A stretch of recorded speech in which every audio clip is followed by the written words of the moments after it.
How do you know there's an afterlife, heaven and hell? Is there anybody who went and came back?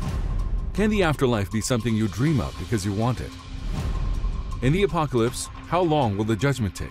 There are millions of people. How long will it take to judge every one of them? The thing you call the afterlife, can it be reincarnation?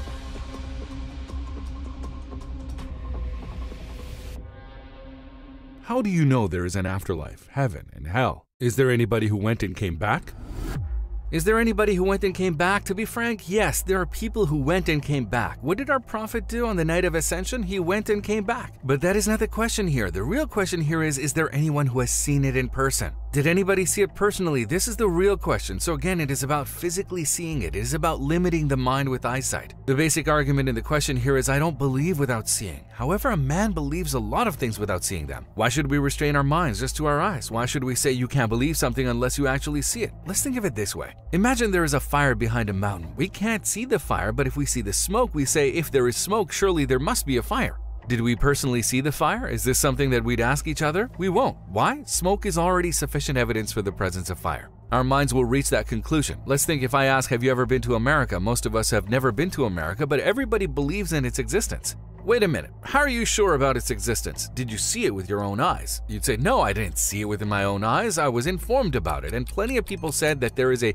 continent called America. Because of the overflowing and reliable data from other people, one can rationally and logically know and believe in the existence of such a place. We can ask, here is what we see in videos and TVs. Isn't that enough? We can say this, but there is no certainty that those videos are genuine. This is just an example. What I'm trying to say is that we can believe in some things using reason even though we don't see them in person, or with the certainty of the information we get, we can accept the existence of some things. Just like this example, we know the existence of the afterlife reasonably and logically through the information provided by 124,000 prophets. We know for sure with the information Quran provided. We don't need to see it with our own eyes, as we know for sure with our reason. We don't need to see it. Okay. But don't you think you should provide any evidence, some sort of proof? We can think of it this way. We have thousands of pieces of evidence from 4 different sources about the existence of the afterlife. What are these 4 different sources? 1, the book is called The Universe. The Universe tells us about the afterlife. 2, the Holy Quran. Quran tells us about the afterlife as well. 3, what did our Prophet, peace be upon him, do? He told us about the afterlife. 4, human nature and conscience tell us about the afterlife. We have thousands of evidence. Besides, with every evidence that proves the truth of the Quran, we're proving the afterlife too. Thousands of evidence we provide for the Holy Quran prove the afterlife at the same time. We can understand the afterlife through an example. What is that example? Something like this. Imagine there's a mother whose child is about to burn in a fire. She immediately runs to save her child from the fire. After saving her child from the fire, she takes her child to a 10-story building. On the first floor, she takes care of her child's health. She takes the child to the second floor and takes care of all the child's needs. She takes the child to the third floor. The third floor is all about the child's happiness and joy. She takes care of the child's needs again to the smallest detail. In this 10-story building, she takes care of the different needs of her child on each floor. What if something like this happens next? She brings her child to the 10th floor and suddenly throws her child off the building for no apparent reason. Does this make any sense? It doesn't make any sense. Why? If you're gonna throw your child off the building, 1, why did you save the child from the fire? 2, why did you design a 10-story building and take care of the child's every need with such compassion? We'd say that this doesn't make any sense. I'm not even going to mention a mother's compassion. Just like this example, God has brought us into existence from nothing. He didn't leave us in the fires of emptiness or the abyss of darkness. He created us into beings, and you can think of this world as that 10-story building. In here, like everywhere, He took care of all our needs. Think of our health, food, and drink. He prepared all kinds of flavors for us. For instance, He created something called a mother's affection. Are we going to say, God, who brought us from nothing to existence and provided all our needs here, like that mother who threw her child from a building, will throw us into fires of emptiness and leave us in the abyss of darkness after we die? Is this possible? Of course not. Now we ask the same question here. If God will not take us to the afterlife after our death, if He will leave us to the abyss of darkness, 1, why did He bring us from nothing into existence? 2, after the blessing of existence, why did He provide us all these treats and take care of all our needs? So we say, Every gift and blessing God has bestowed upon us clearly shows us that there is an afterlife. So if somebody wants to deny the hereafter, he must deny the universe and all that is in it. Can the afterlife be something you dream of because you want it? We are not talking about dreams here. So whether I dream or not, whether I want it to be real or not, this is not the issue. The issue here is the evidence. We're talking about the evidence. We say there's evidence everywhere. Consider the following. Think about someone who lived in the same period as Mehmet Architect Sinan. Someone says to his friend, Mehmet Architect Sinan will construct a new building, and his friend says, what if this is something you're dreaming of? It is not possible. You say it because you want it to be. It is impossible. Does that make any sense? It doesn't make any sense. Why? What he did before is evidence enough for what he will do next. He's already proven his abilities. Like this example, God has already brought us from nothing into existence. He created the universe from nothing, and He continues to create numerous beings without stopping. God, who has brought us into existence from nothing in the first instance, why will He not be able to do the same thing in the afterlife? God, who created so many things, who made all the things in the first place, He can surely do the same again. I just had this thought. In the example of Mehmet Architect Sinan, we looked at his previous works and we said he's going to do what's on his mind. The Almighty God has never sent us to the afterlife before. How can we relate to it with this example? Now the example here is this. Can he or can't he do something? That's the example. As for Mehmet Sinan, we said he has done the same thing 1,000 times before. He has constructed. So it will be easy for him to construct a new building because he already has. The matter at hand is God creating the afterlife. We are talking about somebody who is omnipotent, somebody who has no impotence. His power is limitless. We are talking about a being who can do anything infinitely easily. A being who created a place like this world. Of course, He can also build a place like the afterlife. Let's think of it this way. Is it easier to do something the first time or the second time? Of course, it's easier to do it the second time. Why? Once you've done something before, you can do the same thing again more easily. We're talking about someone who is omnipotent. We're talking about a being who can do anything infinitely easily. We should say, if He created this world for the first time, He could create an afterlife in any case. God, who creates millions of beings from a single drop of water, why would it be unlikely for Him to resurrect us from our bones again after we die? Fine, understood, but I have a question. In your answers, while talking about the pieces of evidence of the afterlife, you spoke of evidence of human nature. You said the man himself has evidence. Can you elaborate on that? This is a bit related to the question I just asked. You know how it is said you accept that there is an afterlife because you want it? This is actually evidence of human nature. How? For example, the feeling of hunger. The feeling of hunger in human nature is proof of food's existence. Likewise, the need for an afterlife in man, his constant incline to it, his natural desire for an eternal place, and his hunger for infinity, as in the example of food, is the natural evidence for the existence of the afterlife. Our need shows the existence of the afterlife. For example, would you miss a place you've never been or never known? You wouldn't. Why? Because you don't know that place. You can't yearn for it. When you think about it, we have a longing for heaven. There is a feeling of eternity in us. We have a desire for it when we say heaven, and we yearn to go there. Wait a minute. If we don't miss a place we never knew, then this longing for heaven, for eternity in ourselves or our nature, what does it signify? It signifies the existence of the afterlife in heaven. It is evidence of human nature. Our nature knows the eternity and heaven, and it is heading towards them. Just as a stomach indicates the existence of food, our desire for eternity, our need for eternity, is evidence for the existence of afterlife and heaven. These indicate it. Will we exist in the afterlife with our bodies or souls? When we look at the Quran and the Ahadith, we see that it is the resurrection of the body and soul together. The resurrection of this body may not sit well with people's minds. We can think of it this way. Let's think of a commander. So the commander's troops are resting around him. He just needs to say, regroup to gather the troops, right? This is not hard for him. Why? Because those soldiers in the army and all their actions are under his command. Like this example, all the atoms in our bodies, all the atoms in the universe are like soldiers under the command of God. When people die, their bodies are buried. Now those soldiers in our bodies, in other words atoms, are like those soldiers who are resting after they are dead. All God needs to say for the resurrection is regroup. With this order, He can reassemble all the atoms, all those soldiers again. Just like how that commander gathers his resting troops easily, God will order those resting soldiers or atoms regroup. With his order, with the command, he can reassemble and resurrect.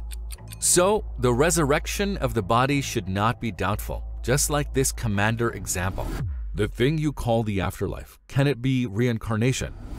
It can't be. If there is a test, it is done for its results. Could the reward of a test or the result of a test be to be tested again? Of course not. The purpose of this world is to reach the afterlife. It is a test for getting the afterlife. At the end of the test, the good people must be rewarded, while the oppressors must be punished. It makes no sense to be brought back to the testing ground, this world again. Besides, when we consider our souls, they are eternal. For a soul of eternal nature, it doesn't make sense for it to be sent back to this world, a restricted place. If our soul is an ocean, this world is like a cup. Our souls overflow from its container. So, when we get a reward, when something will be given for the good that is done in this world, surely it must be in an eternal place. Imagine that there is a very good person and with reincarnation he comes back to this world as a wealthy man. What difference does it make? Do rich people don't get sick? They do. Do rich people don't long for eternity? They do. I'd say this is a contradiction. This is not logical. Consider the following. There's an oppressor who killed 10 million people or he killed 20 million people. To punish him, the punishment needs to be equal to the crime he committed. If you send him back to this world, what's the worst punishment you can give? Think about someone who is in a horrific situation. That person can't get what he deserves. We're talking about someone who killed 10 million people. So, a place where the oppressor will get what he deserves is necessary, and a place where people who do good deeds here can be fully rewarded. So, the idea of reincarnation is implausible, illogical, and has hundreds of contradictions in it. In the apocalypse, how long will the judgment take? There are millions of people. If each one is judged individually, how long will it take? There is information that the judgment in the apocalypse will be quite long. It is said to be between 1,000 and 50,000 years. But it's important to remember that the concept of time is relative. For example, let's think about a mathematics lesson. The lesson will be quite long for someone who doesn't like math. Sometimes he may feel like he's been in the class for his whole life. But for someone who likes math, the lesson passes very quickly. Think about physical education classes as an example. Those classes pass by quickly for a lot of people. Sometimes 2 lessons are combined into a block lesson. It seems that it would take less than the time of 1 lesson, so the concept of time, the perception of time varies according to the person or situation of the person. We need to think about it this way. If we arrived at the apocalypse as someone who achieved contentment of God, then we won't need to think about the concept of time anymore. Because in that case, if we had the contentment of God, time would pass more quickly for us. If we focus on this world, if we focus on our test, what do we need to do here? To seek the contentment of God. For someone who has gained the approval of God, the concept of time in the apocalypse will not be a serious problem. Let us focus on this world and our own test. If we please God, we will think about the relativity of time, and God willing, we will complete our judgment with ease. You say the afterlife, heaven and hell are eternal. Then will we live in the afterlife forever and become eternal beings? I thought only God is eternal. That's a good question, but here's the thing. The condition that the afterlife is eternal and we exist for the eternity is up to God. So we are dependent on God in this. With the fact that God provides us that eternity and allows us to live for eternity, then and only then will we exist for eternity. Being eternal is not a characteristic of heaven and hell. Heaven and hell will exist forever since God will make them exist forever. Hence, we will exist forever. Think about it like this. Let there be a mirror that reflects the rays of the sun. The source of the reflection in the mirror is the sun. Likewise, if we think of heaven, hell, and the afterlife's eternity, just like the mirror, since the mirror's reflection depends on the sun, their eternity, like the reflection, depends on God. He will make them exist, and they will exist for eternity. Another example is the shade of a tree. For there to be shade, there must be a tree. The shadow exists because of the tree. Like this, the existence of the afterlife, the existence of heaven and hell, is because of God. They exist because God wills them to exist. They are the shadow of God's names and attributes. Why was this world created in the first place if there would be an apocalypse? Isn't that a waste? It's not a waste, because a teacher uses chalk to give information and to teach something. When you say, he used chalk to teach me something and then erased it, did the teacher waste it? No, he didn't. Why is that? Because the purpose of chalk is to give information. God created this world as a testing ground, and He uses it to give meaning to lots of issues. Let's think of it like that chalk example. Then the existence of the afterlife and the end of this world's mission are not wasted, because its purpose is to give meaning. Additionally, God will transform the universe and its content, so God will create this universe in a new way. We can think of this universe as the core of the afterlife. With this universe, God will build a new universe. There won't be any waste. Okay, it's not a waste. What is the underlying reason for the apocalypse? We can say it has many reasons. For example, imagine a king that opens a large exhibition and invites people there. He invites them and wants them to understand the meanings of the items in the exhibition. He offers them treats as well. He offers some food and drinks. What will happen if people start to focus only on the food and drinks without understanding the meaning of the items in the exhibition? That exhibition needs to be closed. Why is that? Because the purpose of the exhibition is for people to understand the meaning of the items in it. Likewise, God has also created the universe to provide certain meanings, to have them understood. If people who come here don't understand the meaning anymore, in other words, if they abandon the Quran and don't read the names and attributes of God, what will God do? He will shut this exhibition down and build a new one. It is one of the underlying reasons. Of course, there are many other reasons. Another example is, imagine a house built after 10 years worth of effort. When the house is about to be completed, if you don't build the roof, if you leave the top of the house open to rain, it will be unwise, right? If there is a cost of 10 years' worth, surely the roof will be completed. We would say the job will be completed. Likewise, after all the expenses have been made for this world, such as people reading and understanding the meaning, building a testing site, and separating the good and bad people. After such expenses failing to complete the roof, it's not wise to let the test be incomplete with the absence of the afterlife. So this will also be completed as the roof of this world will be completed. The afterlife will come. This is another reason. We can count dozens of reasons. Thank you for your answers. These are all the questions for you today. I try to give my answers which are inspired by the Tafsir of Quran Risale-e-Nur collection 10th word. If our brothers and sisters want to learn more, they may read the Tafsir. If they want to learn the answers to these questions, we advise them to read Risale-e-Nur collection. Is there a method to read Risale-e-Nur collection? There's an Instagram account we created, Towards ELA. Our brothers and sisters can reach us from there, and there they can find answers to the questions such as, how can I understand Risale-e-Nur easily? We have a Towards Eternal Life Academy online Islamic program there. Our brothers and sisters can reach out to us if they want to learn about this in more detail. They can start to read the Risale-e-Nur and improve themselves.